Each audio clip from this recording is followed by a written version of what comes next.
माँ, मेरे बाथरूम में शैम्पू की बोतल नहीं है, आप प्लीज रख दो ना। अरे वाह, क्या बात है, मुझे नहीं पता था कि तुझे भी शैम्पू की जरूरत है। ऐसा क्यों बोल रही हैं? जाके खुद को शीशे में देख ले, जरूरत नहीं पड़ेगी। ऐसा कहकर वो हंसते हंसते चली जाती है। सोनाली और प्रिया सौतेली बहनें थी। सोनाली की माँ के मरने के बाद उसके पिता ने शिवानी नाम की औरत से शादी कर दी और प्रिया उसकी बेटी थी। शिवानी और प्रिया सोनाली को बिल्कुल भी पसंद नहीं करते थे, जिसकी वजह उसके छोटे बाल और बदसूरती थी। लेकिन सोनाली कभी उनके साथ बुरी तरह पेश नहीं आती थी, हमेशा हंस के ही जवाब देती थी।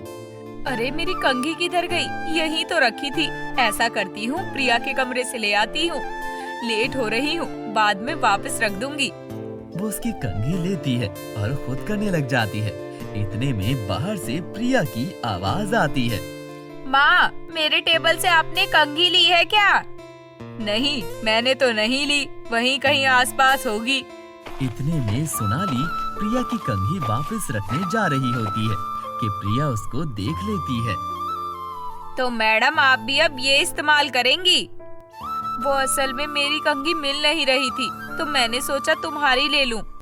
मैं कब से इसे ढूंढ रही थी और माँ से भी पूछा, लेकिन मुझे अंदाजा नहीं था कि ये तेरे पास हो सकती है। लेकिन मेरा ये गुमान गलत था। 4 बाल ही सही, इनको तो संवारना ही पड़ता होगा। भगवान ने तुझे एंटिक पीस जो बनाया है। एक तो काली कलूटी, ऊपर से सर पर टोटल 4 बाल हैं। सोनाली की आंखें आंसुओं से भर जाती हैं और वो टेबल से बैग लेकर कॉलेज चली जाती है। वहाँ कुछ लड़कियाँ खड़ी होती हैं जो आपस में बातें कर रही होती है और सोनाली को देखकर कहती है, लो फ्रेंड्स, आ गई 4 बालों वाली कल्लो। इसे तो देख के लगता ही नहीं कि ये नॉर्मल है, कोई ना कोई तो बीमारी जरूर है। लगता तो मुझे भी कुछ ऐसा ही है, इसके इतने बाल गिरते हैं, कहीं इसे कैंसर तो नहीं है? अरे ऐसा तो हमें भी लगता है, इसको कॉलेज से निकलवाना पड़ेगा। उन लड़कियों की बात पूरे कॉलेज में मशहूर हो जाती है। वो जैसे ही अंदर जाती है, कॉलेज के स्टूडेंट्स उसको पत्थर मारना शुरू कर देते हैं। वो मुश्किल से अपनी जान बचाकर भाग निकलती है और घर पहुंच जाती है। वो बुरी तरह घायल हो चुकी थी और उसके हाथ पांव से खून बह रहा होता है। अरे ये किधर से लाल पीली होकर आ रही है? माँ, इसके रंग रूप की वजह से हुआ है ये सब। कॉलेज में सब ये समझते हैं कि इसे कैंसर है या कोई और बीमारी है, जिसकी वजह से वो ऐसी है। वैसे मुझे भी कुछ ऐसा ही लगता है माँ।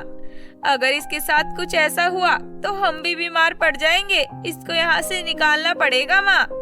तेरी बातों में दम तो है, और भगवान ना करे मुझे या मेरी बेटी को कोई बीमारी लगे। चलो इसे धक्के देकर घर से बाहर निकाल देते हैं।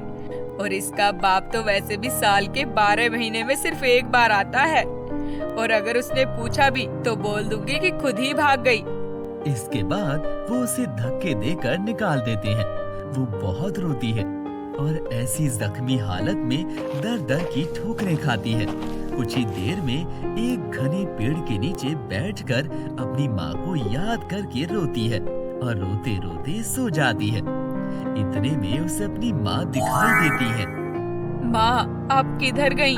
मुझे आपकी बहुत याद आ रही है। मुझे इस दुनिया में नहीं रहना, ये बिल्कुल भी अच्छी नहीं है। यहाँ सिर्फ बाहर की खूबसूरती देखते हैं, मन के अंदर कोई नहीं झांकता। मुझे अपने पास बुला लो माँ। ऐसा मत बोलो बेटा, मैं इसका हल करने आई हूँ।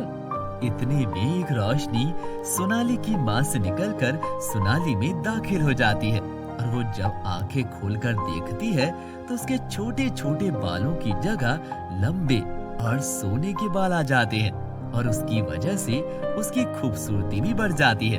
वो बहुत सुंदर और गोरी चिट्टी हो जाती है और वो खुद को ऐसा देखकर बहुत खुश होती है। बेटा, ये सब तुम्हारे लिए है, और ये बाल सिर्फ सोने के ही नहीं, बालों में जादुई शक्तियाँ भी हैं। तुम इनसे जो भी मांगोगी मिल जाएगा तुमको। ऐसा कहते ही उसकी माँ गायब हो जाती है और सोनाली की आँख खुल जाती है। अरे ये तो एक सपना था, काश ये सब सच हो जाता। इतने में वो कुछ आगे चल के जाती है और नदी के पास अपना चेहरा धोने की सोचती है। और वहाँ जैसे ही वो पानी में अपना अक्स देखती है तो वो हैरान हो जाती है कि वो जो सपना उसने देखा था वो सच था। मेरे बाल सच में सोने के हो गए हैं और मैं इतनी सुंदर हो गई हूँ, मुझे तो विश्वास ही नहीं हो रहा। इसके बाद वो अपने घर जाती है। माँ देखो, मेरे बाल कितने लंबे और घने हो गए हैं और ये सोने के हैं। इनकी वजह से मैं कितनी सुंदर हो गई हूँ।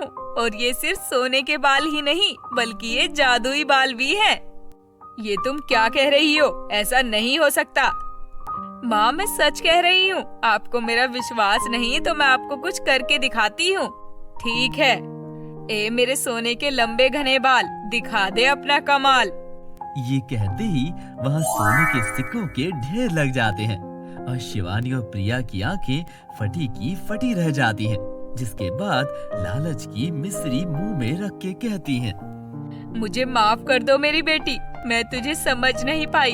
हमने जो भी किया गलत किया, लेकिन परिवार में ऐसी बातें होती रहती है। सब भूल के परिवार की तरह रहते हैं ना। क्या सच में माँ तुम मुझे अपना लोगी और प्रिया जैसा प्यार दोगी? हाँ हाँ बिल्कुल, बल्कि उससे भी ज्यादा। और अब से प्रिया भी तुम्हें अपनी सगी बहन की तरह समझेगी। प्रिया उसे देखकर मुंह बना लेती है और शिवानी के इशारों पर वो मुस्कुरा देती है। अब शिवानी और प्रिया मिलकर सोनाक्षी के जादुई बालों को अपने मकसद के लिए इस्तेमाल करना शुरू कर देती हैं। वो उसके बालों से भर भर के पैसे लेती।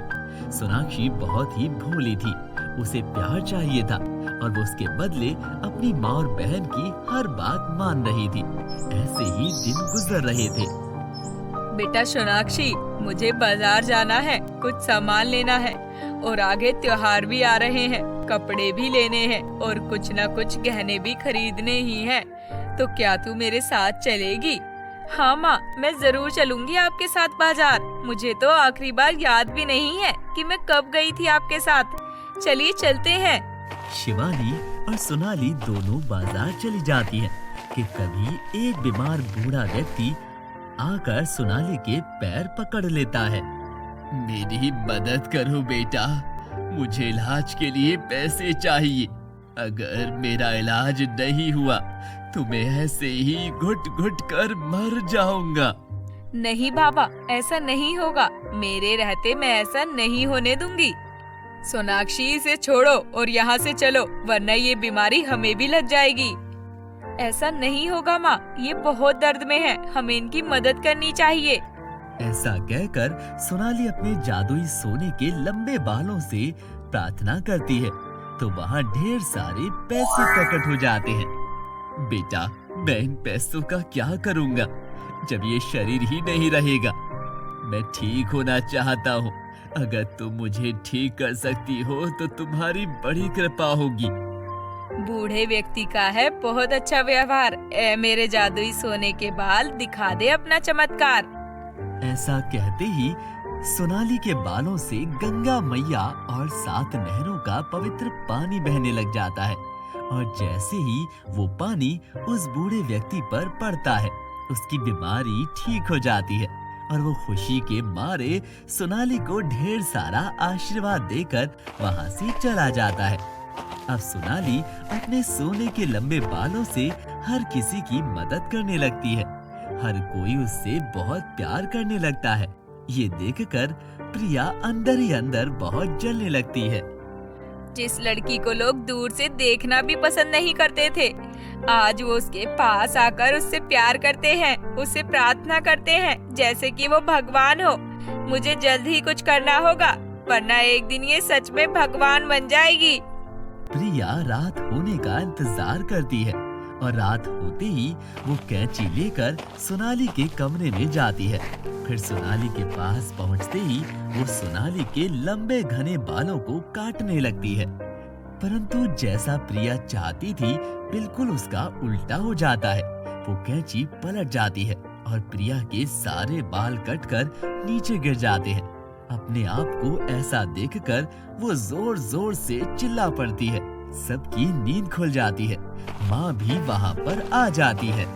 प्रिया, ये तूने अपना क्या हाल बना दिया। इसके बाद प्रिया पूरी कहानी बताती है कि आखिर ये सब कैसे हुआ। मुझे माफ कर दो मेरी बहन, अगर मेरी वजह से तुम्हारा ये हाल हुआ। जरूर इसमें मेरी ही गलती होगी कि तुम्हें मुझसे जलन महसूस हुई। तुम चिंता मत करो, मैं तुम्हारे बाल पहले जैसे कर दूंगी। ऐसा कहकर सोनाली अपने घने लंबे जादुई सोने के बालों से कहती है, ए मेरे जादुई लंबे सोने के बाल, कर दे ऐसा कोई कमाल जिससे वापस आ जाए प्रिया के बाल। मुझे माफ कर दो सोनाली, पर मैं ये ख्वाहिश पूरी नहीं कर सकता। प्रिया एक बहुत ही दुष्ट लड़की है। अगर मैंने उसके बाल वापस ठीक कर दिए तो तुम्हारे बाल भी पहले जैसे हो जाएंगे। लेकिन अब भी तुम उसके बाल वापस लाना चाहती हो तो बता दो। ए जादुई सोने के बाल, तुम प्रिया के बालों को वापस लौटा दो। अगर इसमें मेरे बाल भी चले जाएंगे तो फर्क नहीं पड़ता।